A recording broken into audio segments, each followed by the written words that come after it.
D'après Libération, le dernier bilan concernant le terrible séisme qui a frappé le Maroc il y a 2 jours, frôle les 2700 morts et plus de 2500 blessés. Pascale de la Tour du Pin était sur place, elle raconte dans Touche pas à mon poste. Dans la nuit de vendredi à samedi 9 septembre, un violent séisme de magnitude 6,8 sur l'échelle de Richter a frappé le Maroc. D'après nos confrères de Libération, le dernier bilan frôle les 2700 morts et plus de 2500 blessés. Pascale de la Tour du Pin était sur place pour des raisons personnelles. Après avoir consulté Cyril Hanouna, avec qui elle collabore désormais en présentant PAF, la nouvelle émission de C8 précédent Touche pas à mon poste, elle a monté une équipe afin de voir de plus près les dégâts ravageurs de cette catastrophe naturelle. J'y suis allé dimanche matin, j'ai réussi à me rendre dans ce qui s'appelle l'ancien quartier juif, qui a été le plus touché à Marrakech. J'ai eu la chance de rentrer en contact avec des habitants.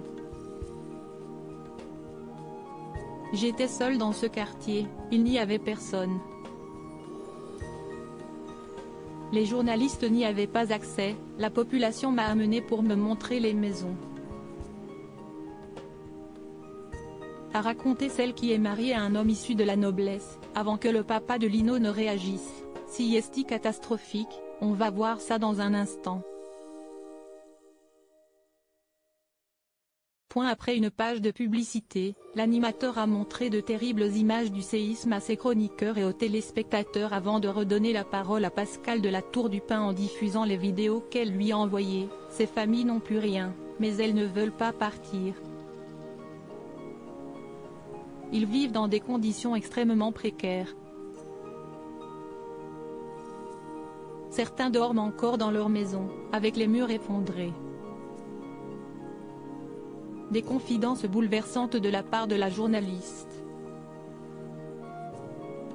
Pour rappel, Jamel Debbouze, qui a une connexion très forte avec le Maroc, il a la nationalité et il anime depuis 2011 le célèbre festival international annuel d'humour le Marrakech du Rire éteint. Note de la rédaction, s'est également rendu au Maroc, avant de raconter à nos confrères de BFM TV ce sentiment d'entraide qui règne actuellement dans le pays malgré la catastrophe. Je suis très ému d'être ici.